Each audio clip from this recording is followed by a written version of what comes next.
Dia akan menjadi besar dan akan disebut anak Allah yang maha tinggi, dan Tuhan Allah akan mengaruniakan kepadanya takhta Daud bapa leluhurnya. Anak Allah, salah paham dan paham salah lagi. Tuhan kok beranak, kayak gitu kan? Bener nggak? Kalau Tuhan itu punya anak, siapa bidannya?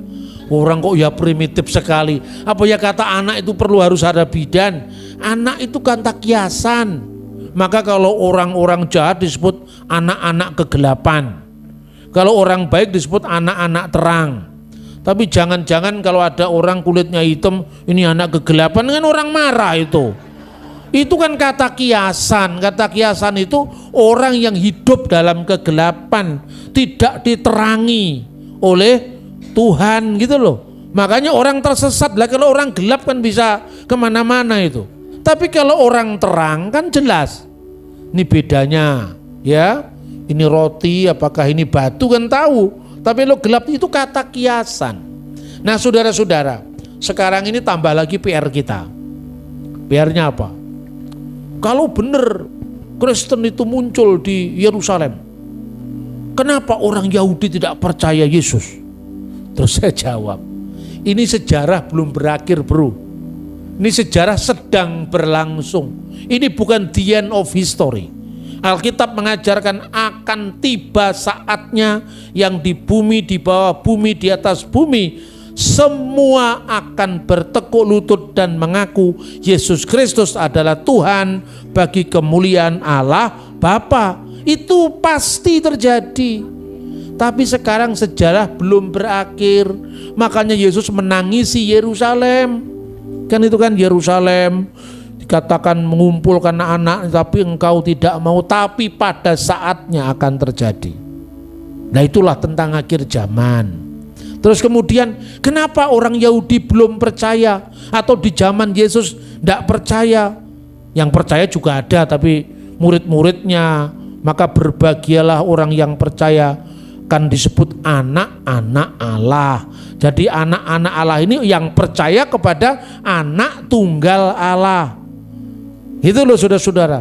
Orang Yahudi sekarang tidak percaya, jangan bingung. Sejarah lagi jawabannya. Dulu orang tidak percaya Yesus karena apa? Harapannya Mesias itu adalah tokoh politik yang memerdekakan Israel dari penindasan Roma. Lah Yesus malah tidak mengatakan darahku benar-benar minuman, tubuhku benar-benar makanan. Loh, ini kan juru selamat mau mati nih. Murid-muridnya banyak yang mundur. Benar enggak? Bahkan ketika Yesus sudah bangkit, mereka, maukah engkau memulihkan kerajaan bagi Israel? Jadi yang dipikirkan itu adalah kerajaan politik. Makanya Yesus ditolak.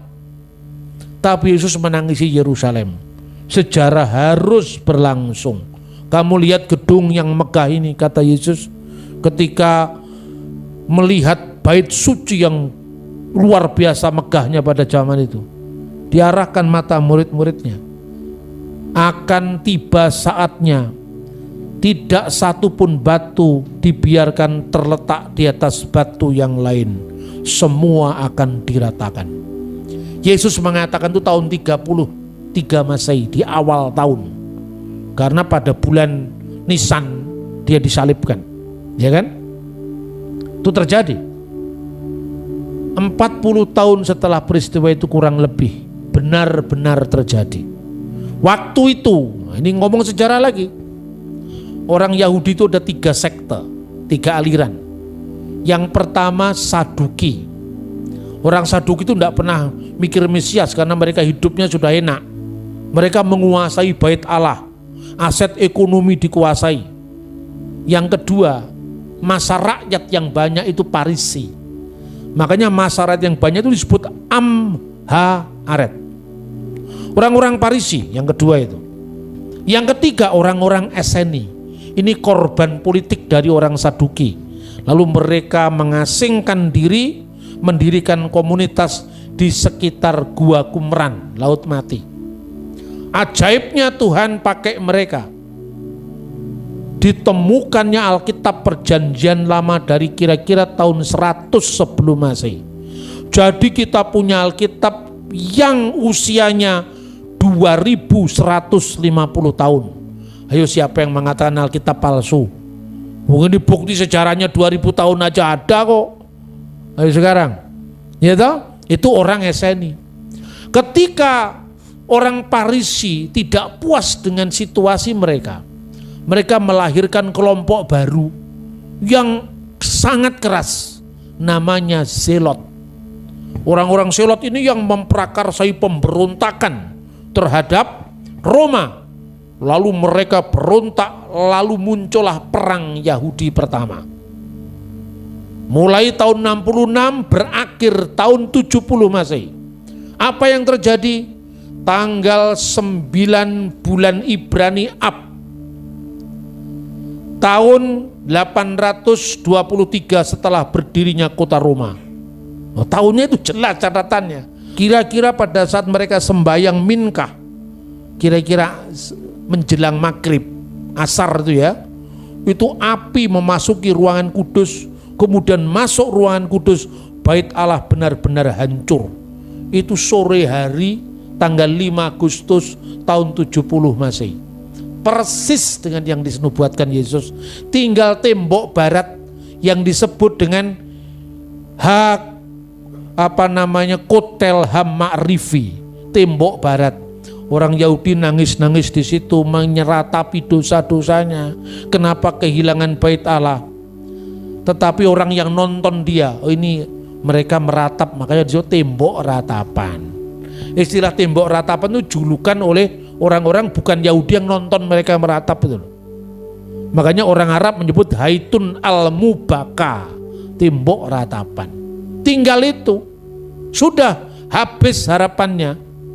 Lalu ada sebelum perang usai, ada seorang rabi.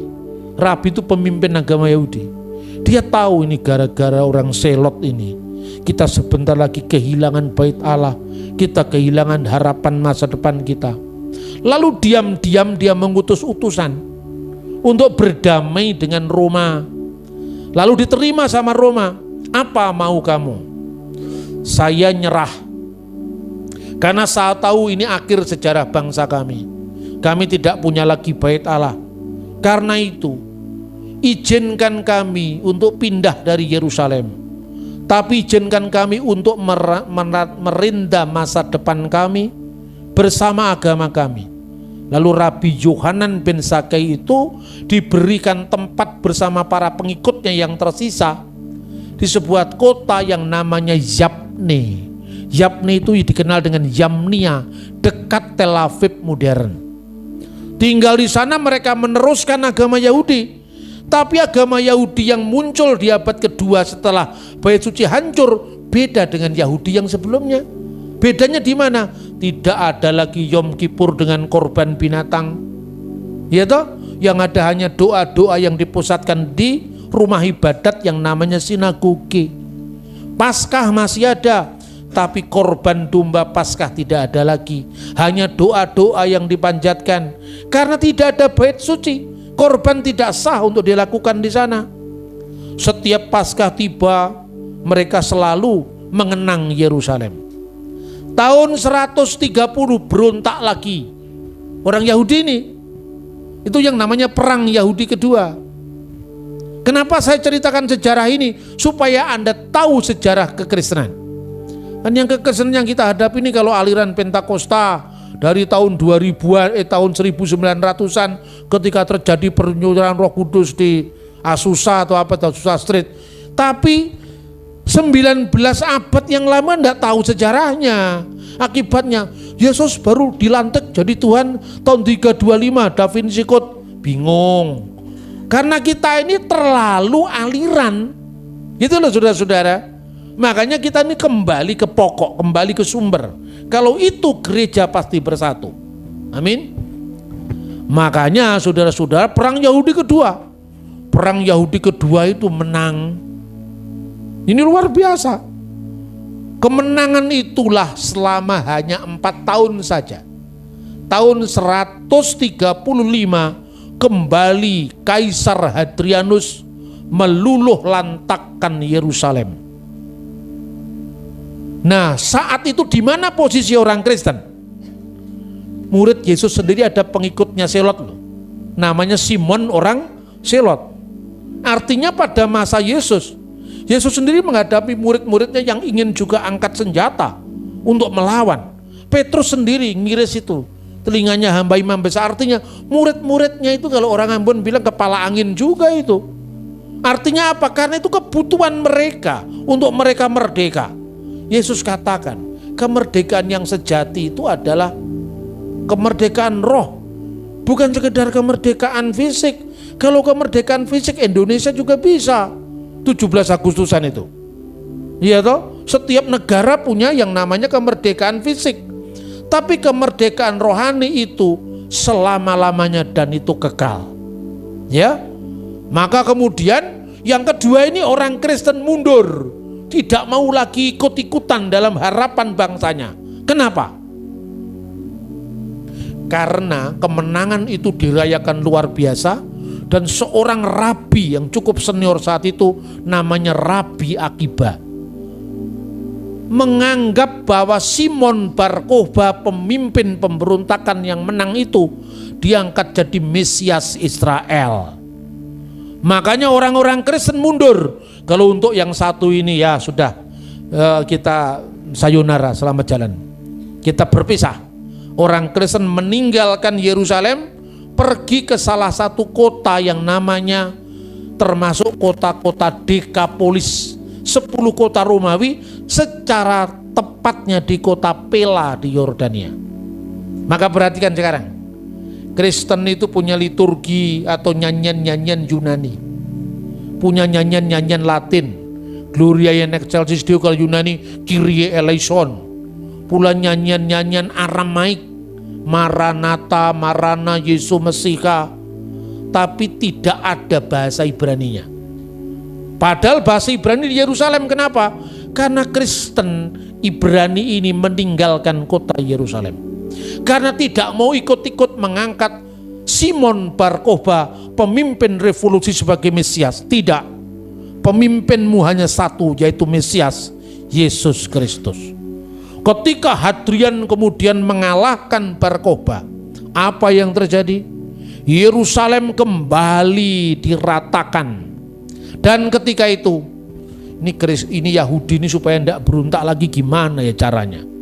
Tidak boleh ada kata Yerusalem. Kata Yerusalem harus dihapuskan dalam sejarah. Karena setiap kali ada kata Yerusalem, mereka ingin kembali menyalakan pemberontakan. Kata Yerusalem diganti namanya dengan Alia Capitolina. Dan menurut catatan sejarah oleh sejarawan yang namanya Diocasius, di atas kota Yerusalem itu didirikan kuil untuk memuja dewa Jupiter. Di atas kuil, di atas bait Allah itu didirikan kuil dewa Jupiter. Yang pertama, sehingga saat itu nama Yerusalem nggak dikenal lagi. Yang kedua, nama Israel harus dihapus dari sejarah. Yang lebih menyakitkan lagi, provinsi Yudea digabung dengan provinsi Syria dan namanya disebut Syria Palestina. Padahal Palestina itu musuh bebuyutannya Israel, bukan Palestina modern sekarang. Palestina modern sekarang ini kan provinsi Turki dulu. Ini Filistin lama itu loh. Jadi yang menamakan pertama Palestina itu Kaisar Pagan, yaitu Hadrianus. Sakit hatilah orang-orang Yahudi. Ketiga, tidak boleh satu orang Yahudi pun tinggal di kota suci Yerusalem, termasuk Yahudi yang percaya Yeshua HaMasiah, termasuk orang Yahudi yang percaya Yesus Kristus harus keluar dari Yerusalem. Lah ini tapi ada yang tidak enaknya ini.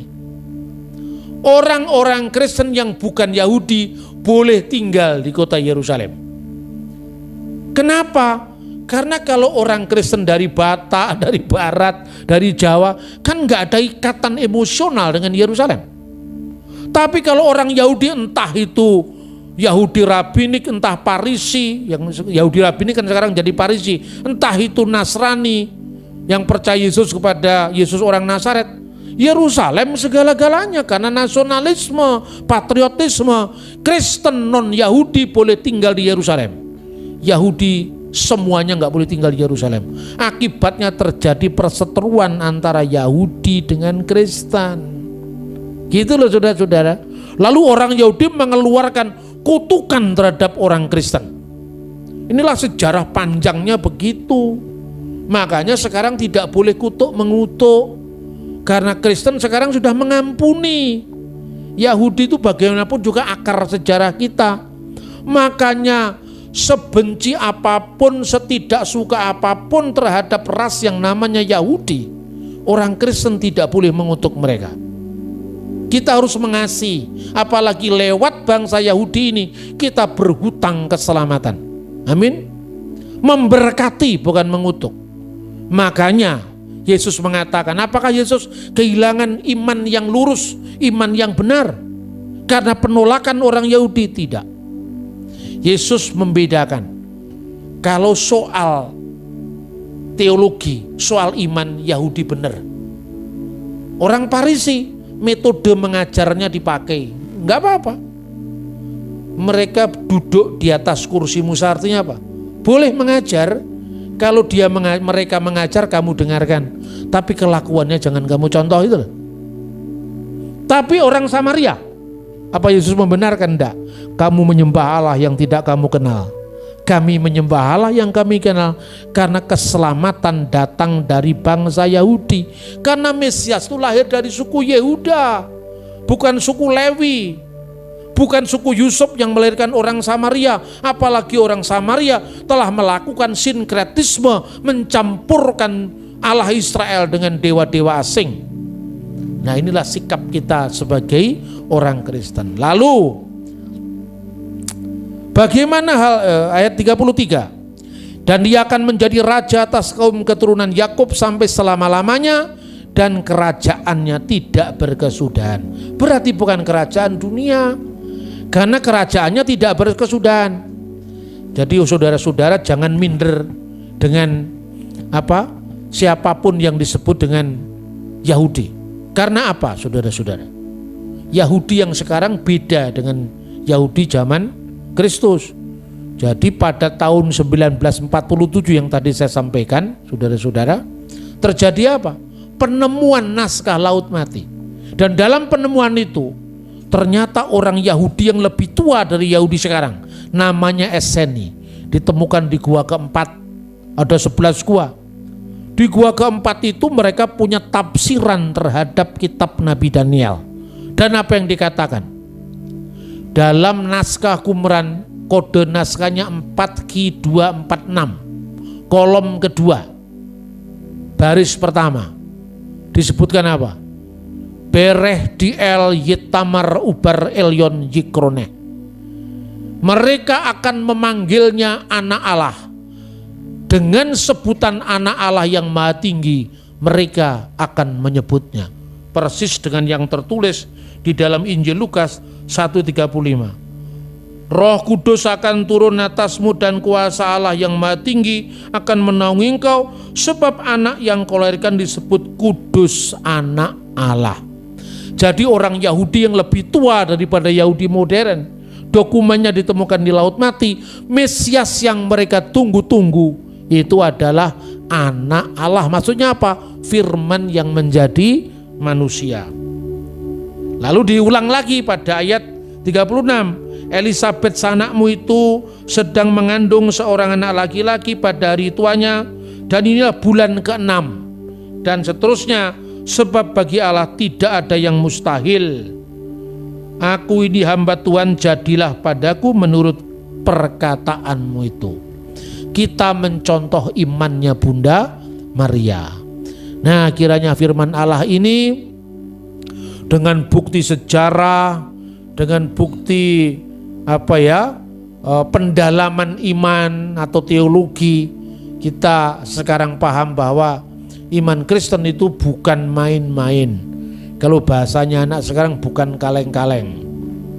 Memang luar biasa. Amin. Kita bisa membuktikan itu. Karena itu, karena saya kadang-kadang kalau dialog, Ndak percaya Bapa, Putra dan Roh Kudus karep-karepmu lah ora percaya. Mengko utek murah tekan makanya